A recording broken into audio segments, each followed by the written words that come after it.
Welcome. This is Rabbit Holes with Aaron, and I'm Aaron, 20-year Marine Corps veteran and a nomad, and a lot of other things. And in my journeys, I ran into this guy, Travis, who's my guest again today. This is the second time he's been my guest on Rabbit Holes with Aaron.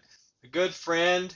We did some time in jail together, but on the right side of the bars. And yeah, and we're still friends. And he's got a nice family, and he's married, and yeah. Yep. Say hi, Travis. Hi, Travis. There you go. Perfect. But yeah, Yeah. we were talking.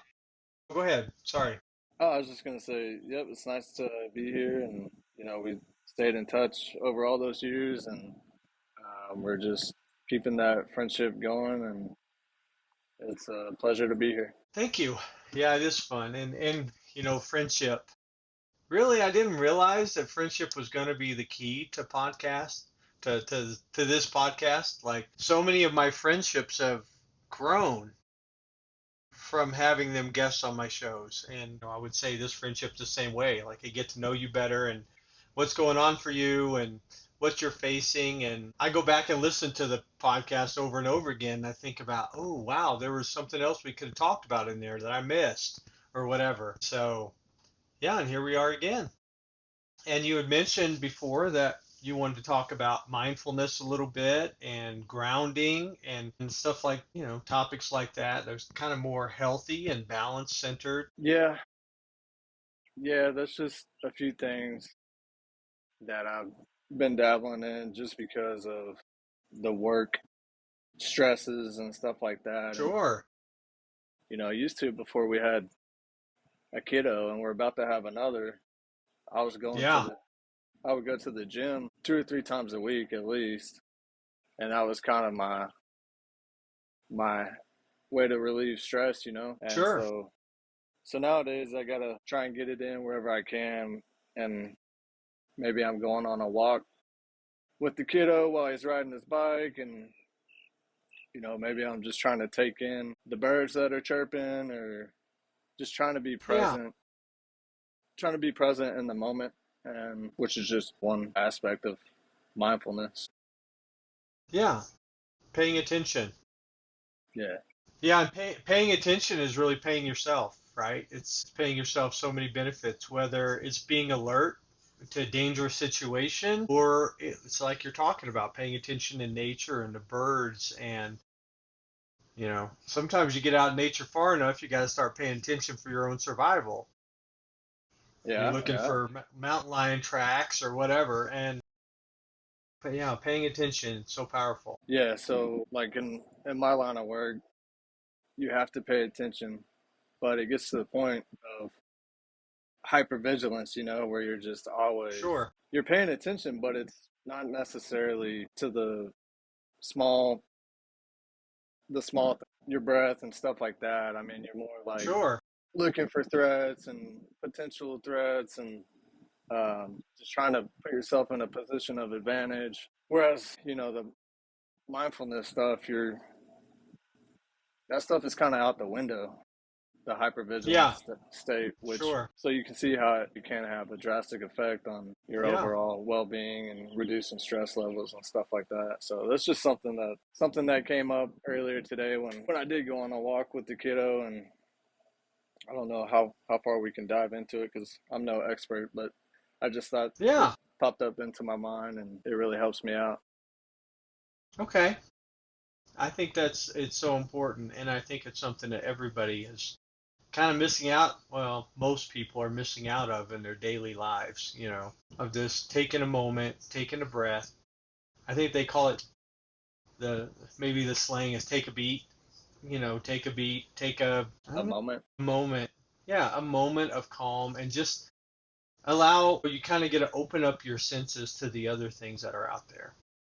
The air temperature, the light breeze, the smells you smell. And that's something, actually, it takes me on a rabbit hole. We're walking out here in Utah where we're traveling and just kind of hanging out and exploring right now. We're walking through a riverbed, and the river's way underground. But you see the sand is dark and kind of wet and loamy. And you just smell so many things. And a lot of the plants out there, like you just grab a leaf and you get poison ivy and you hold it up close to your nose. I'm just kidding, not poison ivy, but I don't even know what it is. But like you smell a leaf and it's like, man, that smells so good. I want to smell that all the time. Hmm. Can we bring this back and put it in my house? And there's just so many bushes out there. And if you just sit there and let the wind blow and smell. Now in the city, there's all kinds of other smells. There's the dumpster. There's, whatever, trash laying open in the street, maybe a dead animal or something. Yeah. But out in the country, it's a completely different sense. It's a completely different sensation. There's different smells. And I try and do that a lot. What you're talking about is being out there, being outside of the house, walking around, and just for a second I'm like smelling the air. Right? Something we just breathe it. We never think about it, but when you smell it, you know, there's so much to it. Like maybe you smell, or maybe it's like in that movie. What movie was that with Arnold Schwarzenegger? Commando, right? Where, have you ever seen that movie?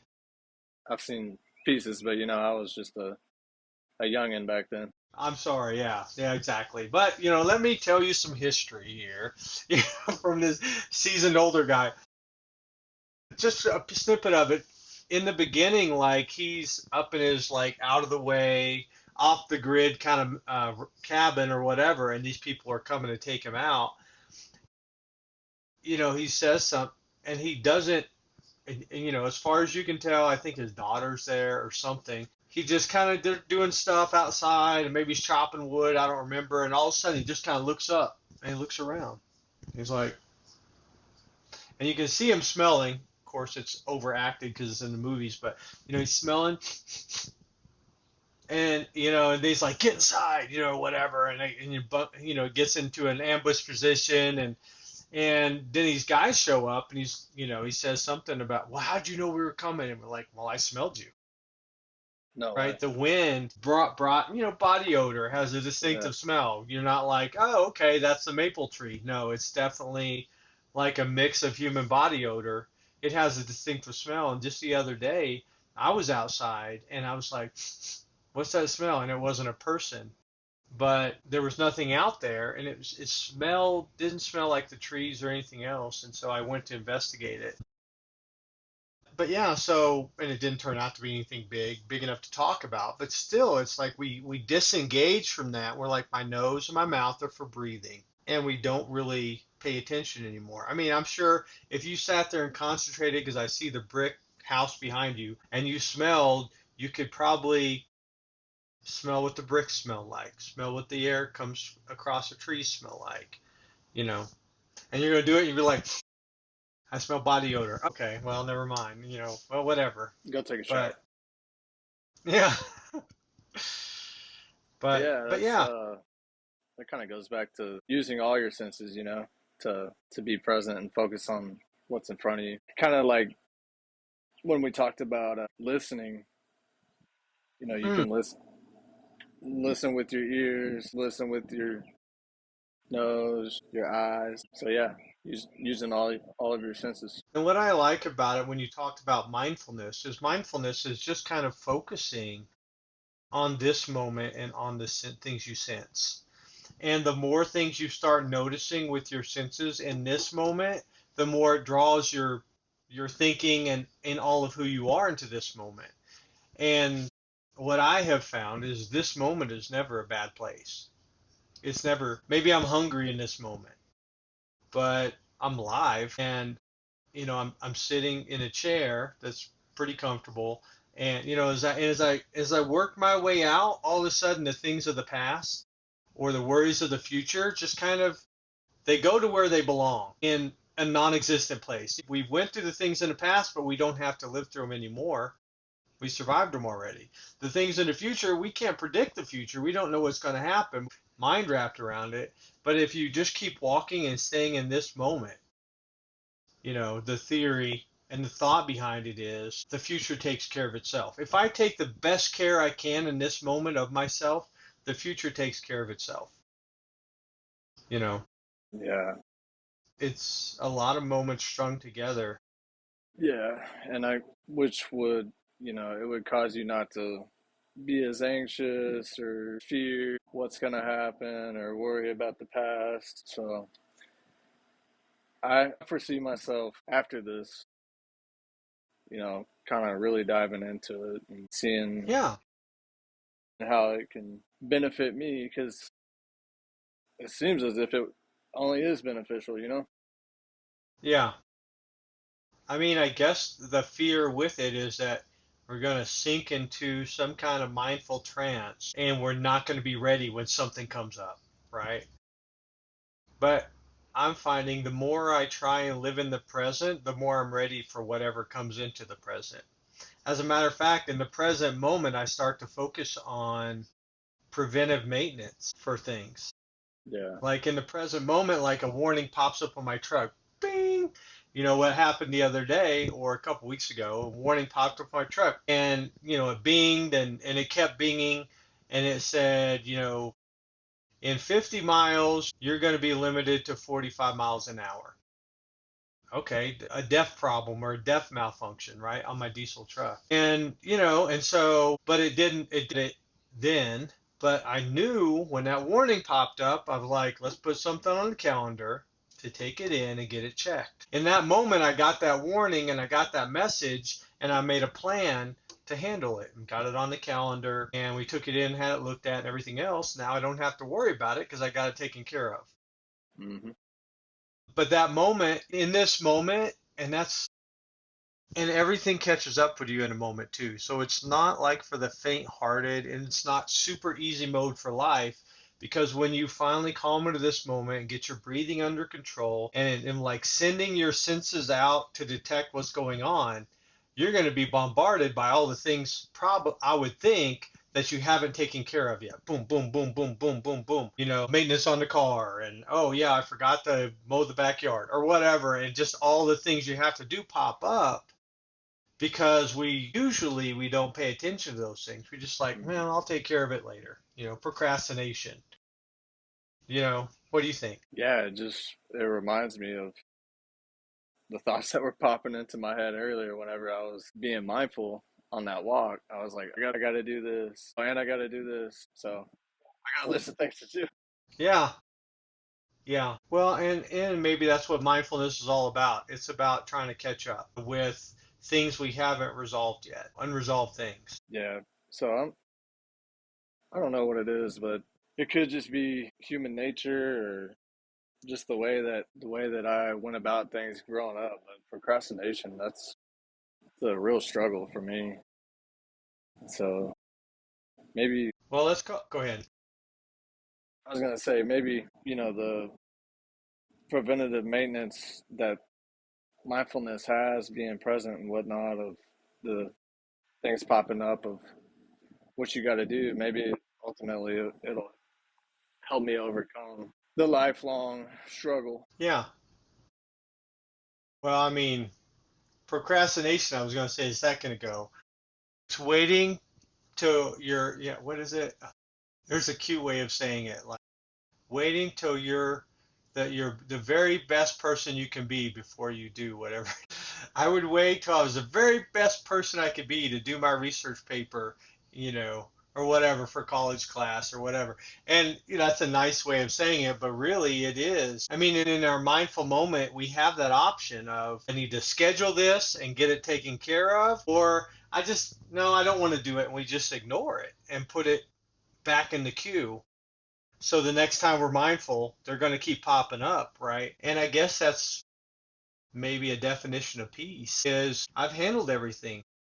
And everything that pops up in this moment, it's like, oh yeah, I had to get the car maintenance. Oh yeah, no, I did that last Thursday. Okay, no, that's nothing anymore.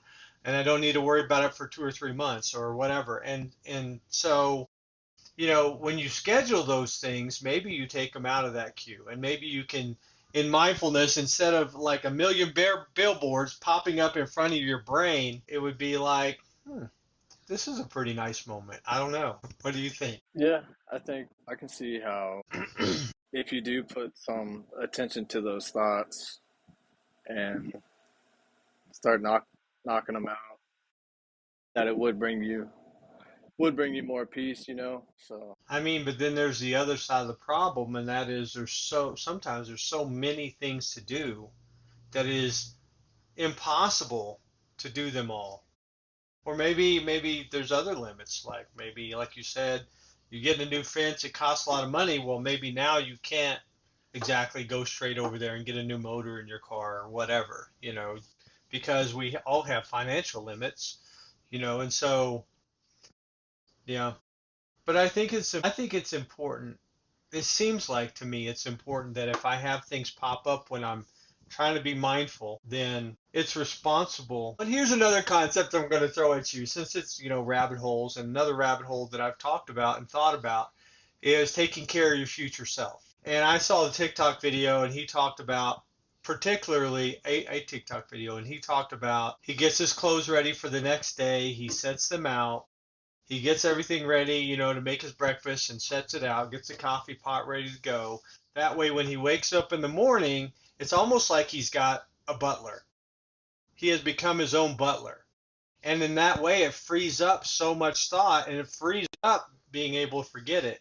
And I think of the other extreme. I wasn't this way in the Marine Corps, but I saw a lot of people this way, a lot of other Marines, where they give themselves the worst possible scenario to deal with the next day. Like last night, they had too much to drink, they slept with somebody else's wife, and they had a DUI and crashed their car. Well, good luck today, Aaron. Welcome to Monday. I don't get any chance to handle anything else or sort through anything else because I've now got 6 crisis situations to deal with first thing in the morning. And so that's the other extreme. We can set ourselves up to just to go to drive ourselves nuts if we want, or we can set ourselves up and serve our future self. And the thing he was getting to about that was if we can start to serve our future self in little ways, it's not like all day long. I mean, it could be cleaning your house, doing your dishes, being your own domestic person, and taking care of those things, or it could be, just giving yourself a peaceful place and a peaceful clean house for the next day. And we're partners. So you're married, I'm married. My wife takes care of some things, I take care of the other things. But when you start to take care of your future self consistently, when I'm in this moment, I'm like, hey, thanks, Aaron. Thanks, past self. Thanks, past Aaron. Thanks because, well, you got me. I'm just gonna make this real. You got me in a nice RV park. It's got good water, right? You got me in a nice place, a nice location where I can just go for an hour and see beautiful national parks. You've got plenty of food. You've got water in the tank. So if you're thirsty, you got sewage, whatever. I've kind of with my planning and with you drove me here to a good place. And so when I wake up in the morning, I'm like, man, thanks, Aaron. And to a certain extent, of course, also thanks God. God created Aaron.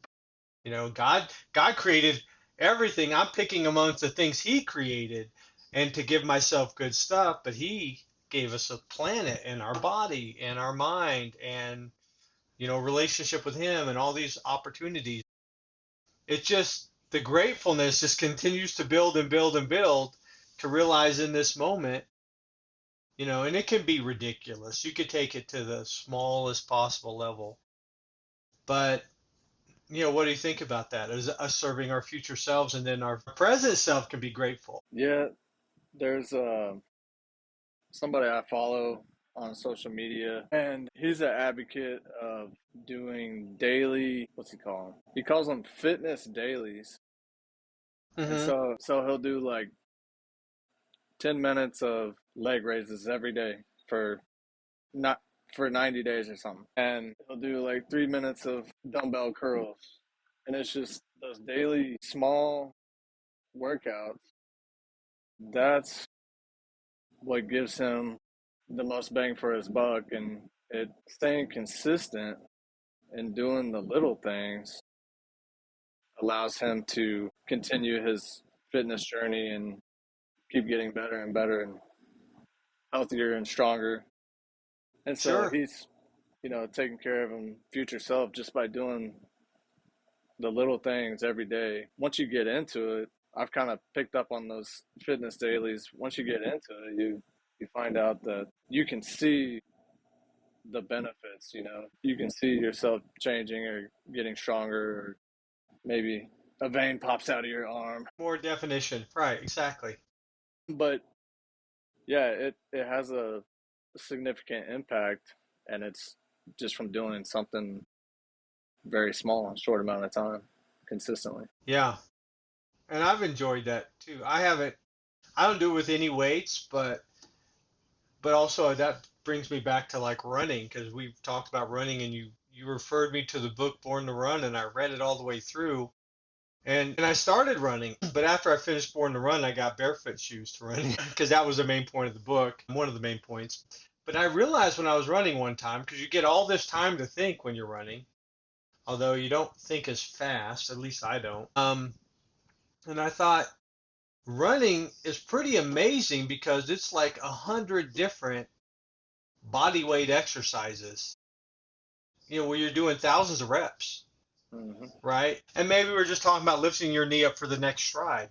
Well, that's using like, 5 or 6 muscles. It's moving using muscles all the way up from your foot, all the way up to your hip, attached to your back. And so you're doing all these same exercises over and over and over and over and over again in 30 minutes with every step, with every stride, and you can vary it by lifting your knees more or running on the balls of your feet. And so there's, those are just a few examples, a myriad of examples. But I realized like it's just a lot of little exercises looped together, which helps so much of our body because every time I watched this another video on it's called the hope molecule and like every single muscle is filled with hormones and different molecules. Gosh, I'm losing all the big words right now. Anyway, it's called the hope molecule. And whenever you tense the muscles and release them, like in a normal exercise,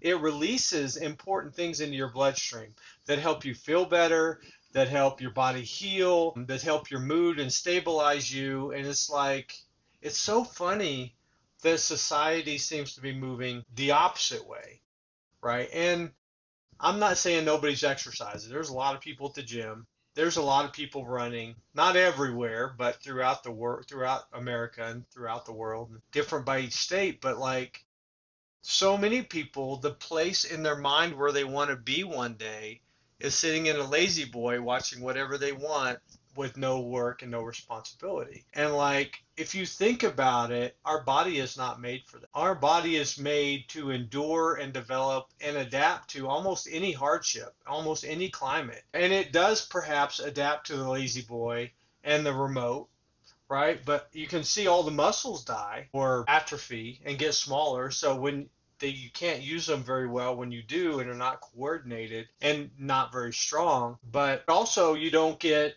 the big influx. The bigger your muscles are, it makes sense that the more when you use them, the more influx of these wonderful hormones and maybe dopamine and your cortisol level goes down and you're left in this place of peace and calm when you're done working out and like a kind of a high. So yeah, it's just interesting like what you're talking about, and you could see how powerful and impactful it could be to just get your muscles a little bit bigger and to use them every day, right? To use them. And and you talked about simple exercises like with dumbbells, but like I've been doing things like 50 to 100 reps of spreading my fingers out and closing and opening my hands.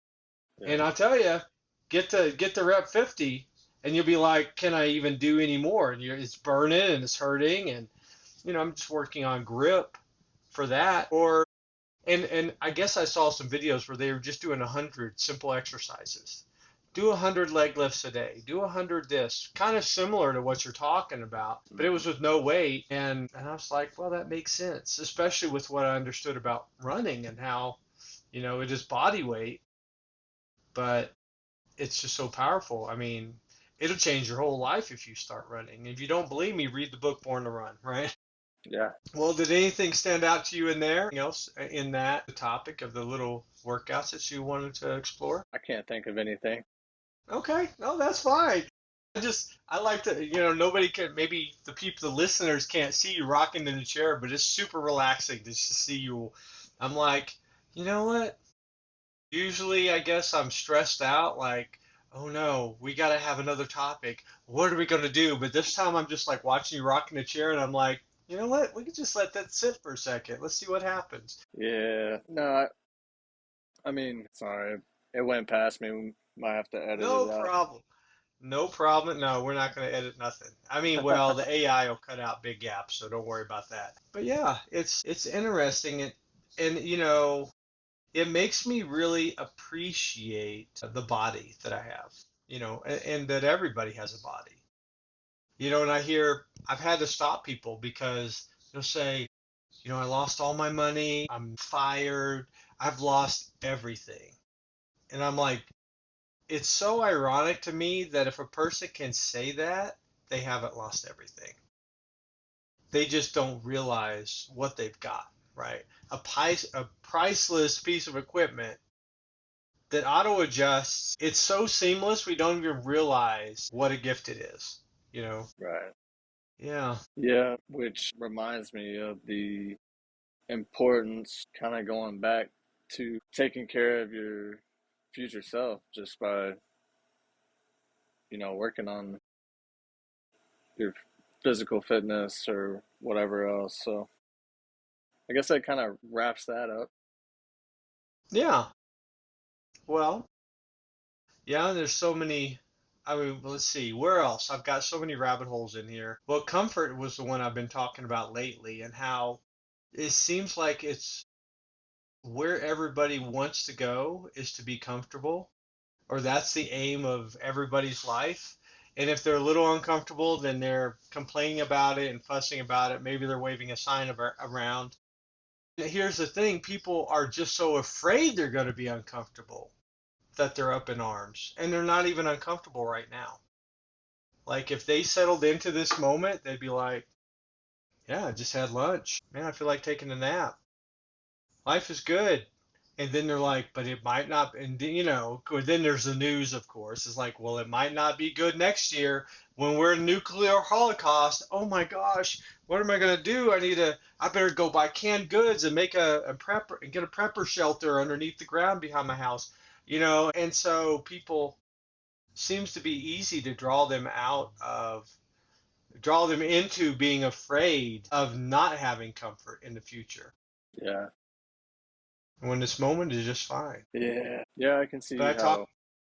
Oh, go ahead. No, go ahead. I can see how people are afraid to be uncomfortable and, it's like real easy to be afraid of what's going on in the world and stuff like that. Yeah, right now I'm out here in the backyard talking to you because I wanted to be comfortable. I got a little fan going and Yeah, got my coffee. there you go. Well, and I guess, I mean, that's a very good point. Like, it's not about, well, comfort is evil and avoid it at all costs. It's more about, balancing it out, right? You work hard, you play hard.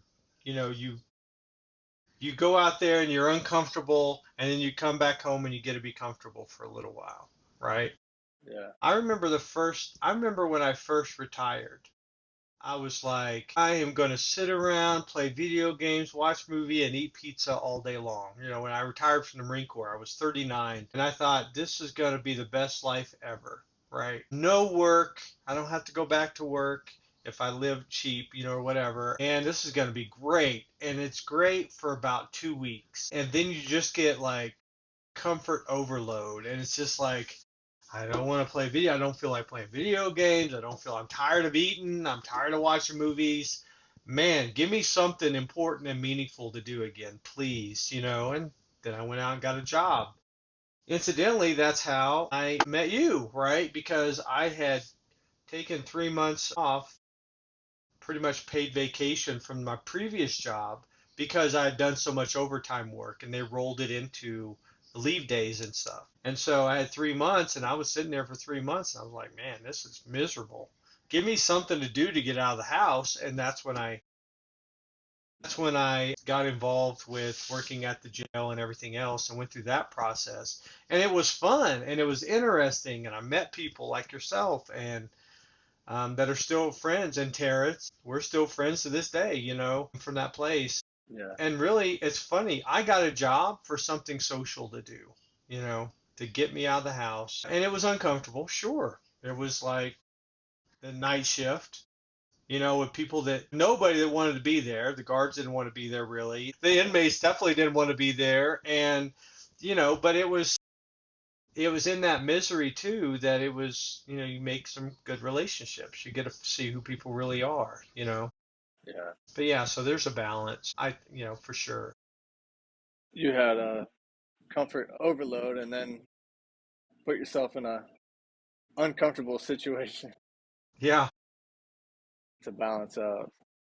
And it did. And it was good. And then I started school and then I quit, working at the jail. And now I find in my life, you might think I live well, my listeners are like, you're on the road, you're doing a podcast, you do what you want when you want.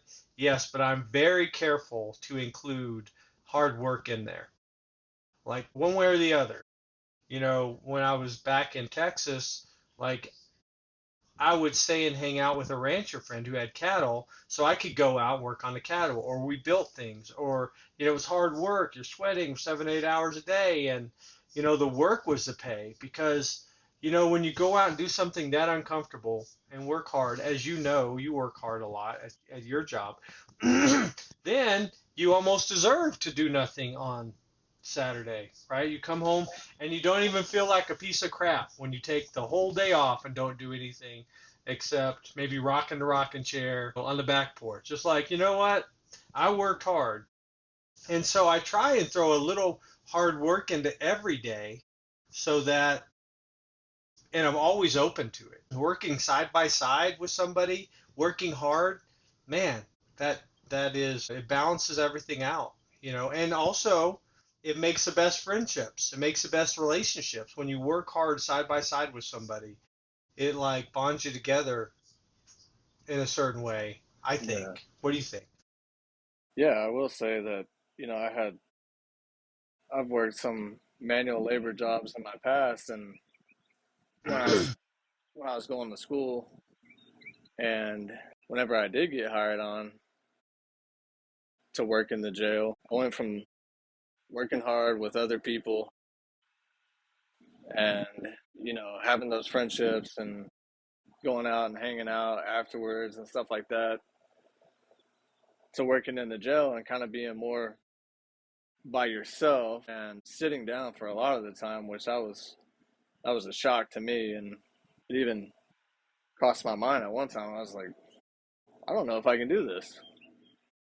Yeah, And so just because I like to be outside, I like to be using my body, to work sure. hard. So Yeah, so many benefits to hard work too.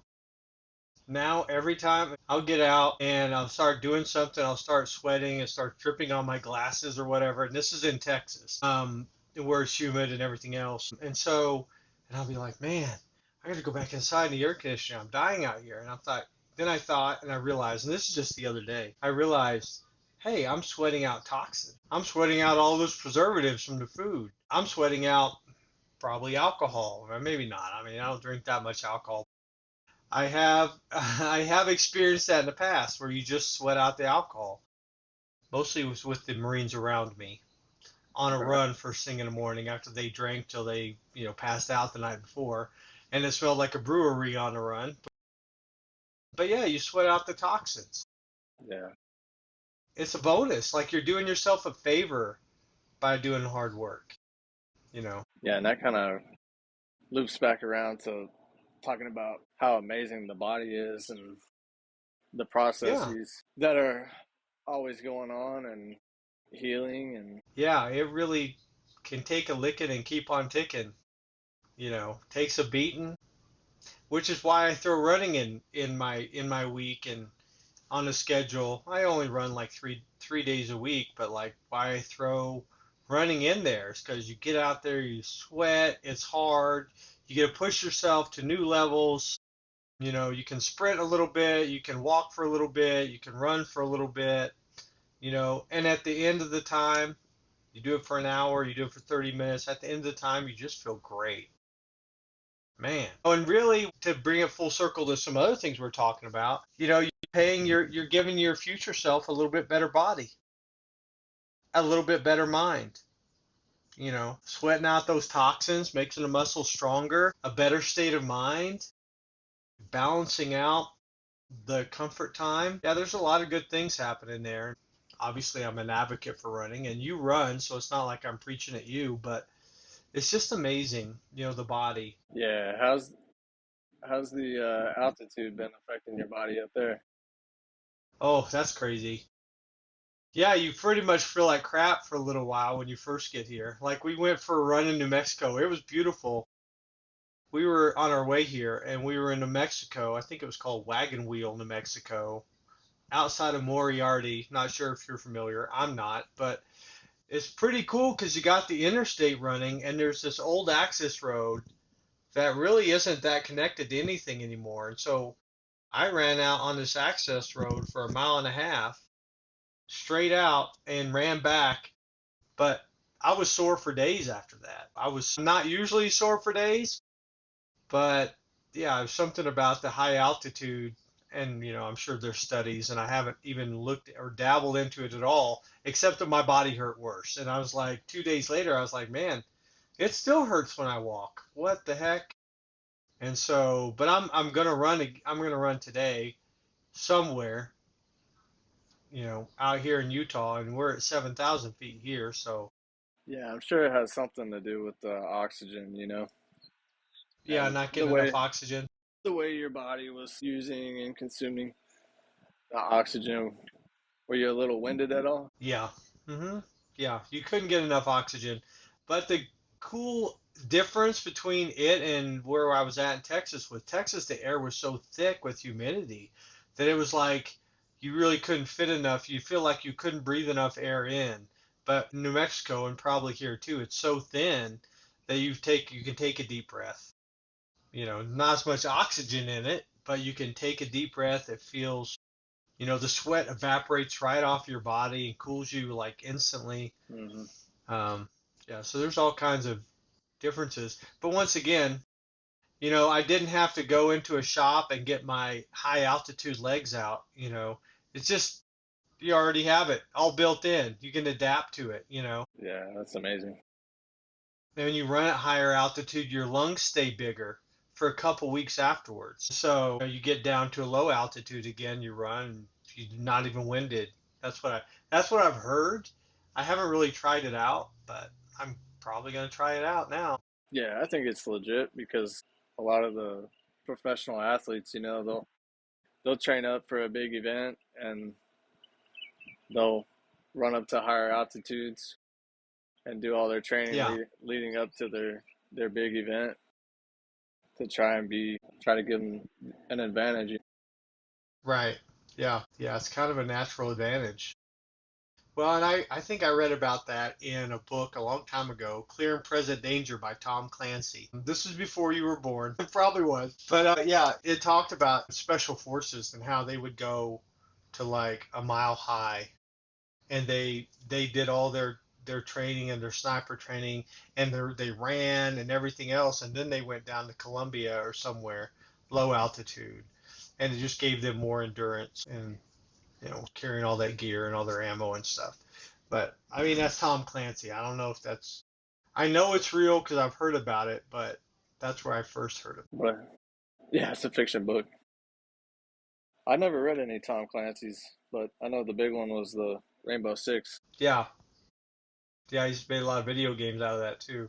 Yeah, my dad was a big Tom Clancy guy. Either way, Yeah, it was a long read for me though. I mean, it was kind of dry and long, but I was in the Marine Corps at the time, so I at least had some inside understanding of military and how it works. To make it interesting for me. I'm more of a Stephen King guy myself, or I was. Now I'm more of a man, what more can I learn about my body, my mind, and this planet? And I'm just trying to absorb as much as I can about the things that really affect me. You know, how can I be better? How can my experiences be better? How can I give future Aaron a better life than he has right now. And what can I do? Maybe psychologically, emotionally, physically. I mean, it makes it sound like I'm just like always working on it. Boom, boom, boom. But like there's seasons, like I'm in a season now where I don't think I've even listened to a book on audiobook in 2 or 3 months. And I used to like give myself a hard time about it. Like, hey, you got to get back into a book. You got to be reading, reading, reading. But now I'm kind of more settling into whatever season it is. Not necessarily summer, winter, spring, or fall like calendars, but season it is for me.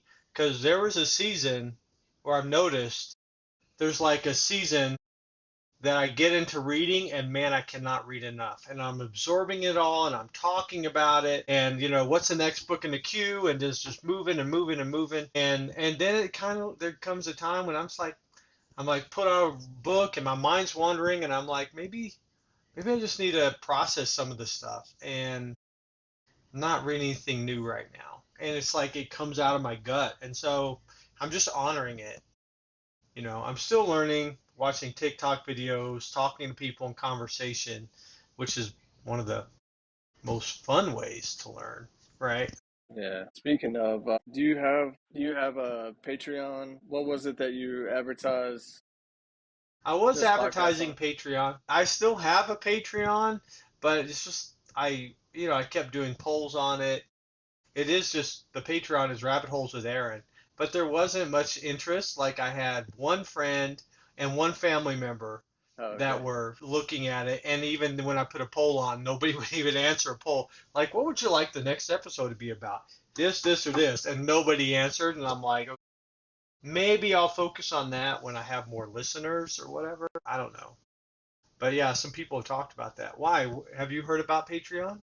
I thought I heard you mention it, but then there was like another link. Was it Rumble or what was it? I mean, I have Facebook, but Patreon was the thing Oh, I was Facebook. advertising for a while. But I've done advertisements for a few other people that were guests along the way. But yeah, right now I don't have any advertisements at all. I Gotcha. mean, I like being different than everybody else. A little bit original. Every other podcast throwing in advertisements. Now I let my guests talk about whatever they want.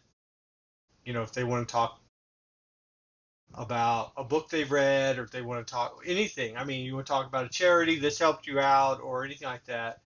Like Jill was on a podcast I recorded the other day and she was talking about Veteran Spouse Network because she uses that and she's a part of that nonprofit. So yeah, she talked about it and what they do and what they provide because that can be helpful for a veteran spouse that's out there. But yeah, you could talk about whatever you want. I mean, you could talk about your favorite restaurant. I don't care.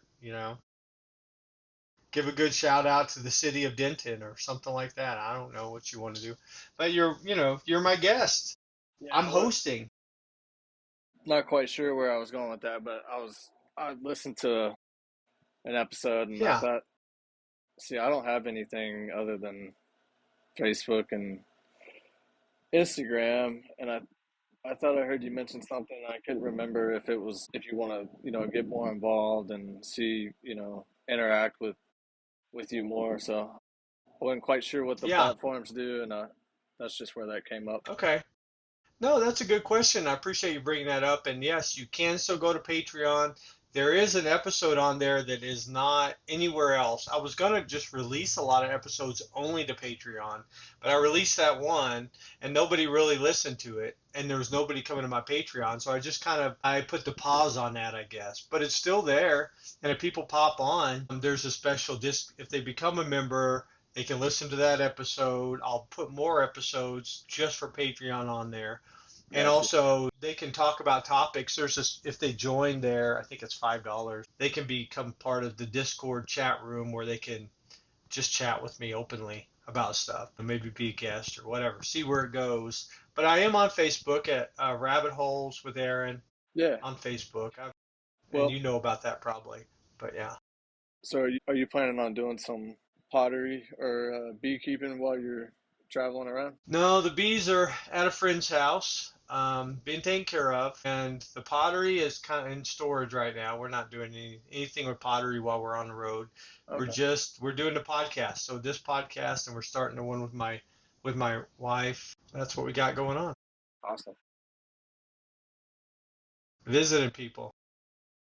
I tried to get this phone charger to work, but it looks like my phone's probably gonna die pretty soon. Well, and that's okay because we can wrap up. So, yeah, we talked a lot about a lot of good topics. Yeah, yeah, and I think I foresee some more mindfulness practices on my end, and the fitness Yeah, dailies, and being consistent with the small workouts to help my future self, and then with the mindfulness and everything I need to do, just getting that all knocked out and trying to just be at peace, I reckon. yeah. Well, and I just had a thought about revealing another secret about taking care of your future self. Because when you give your future self the best self it can possibly have, and it's a constant process, then you really give the rest of the world the best you could possibly give them. So as you improve yourself and you set your future self up for success, you also give the world a better version of yourself. And well, and you can say the world, but your family, your kids, your wife, your parents, and it trickles out, your coworkers, right? Right, Because as we become a better person, well, that affects all of our circles. We're kind of sneaking in a better person with little bitty things. You know, it's easy to see a big change, right? Like, well, New Year's resolution, I'm going to go to the gym, and a person starts working out and they change their body and they change so many things about the way they eat, perhaps, and they start thinking about it. And that's a big change, and that's helpful. And people see that, and it maybe scares a lot of people because they don't feel like doing that. It distances you from people. But when you do these little bitty changes, it's like you're sneaking in a better version of yourself that won't offend or bother them, right? And then if they're curious, then they can ask you about it. And you're like, yeah, I'm doing this one exercise with my fingers like this and getting stronger every day or whatever. You can reveal, and they're like, well, man, I could do that easy. I mean, and because they think it's such a big thing to change your life, but it's like what you and I are talking about. It's in this moment, changing your perspective a little bit and opening up your senses. And yeah, and doing small little exercises and serving yourself in certain ways, hmm, making myself a better servant in the future means I'm going to serve other people better too, and not just myself. yeah. So it sounds small, but it changes the world. It looks like you're going to say something. Go ahead. I was just gonna say this. It's just great. It's great. I wasn't thinking about that, but just has such a impact on everything around you. Yeah. Well, awesome. Well, thanks for joining me today, Travis. It was so awesome to get to know you a little bit better and to talk about these things and think about them a little bit more and to share them with hopefully the rest of the world or some people in the rest of the world. So, thanks. Thanks for having me. Bye.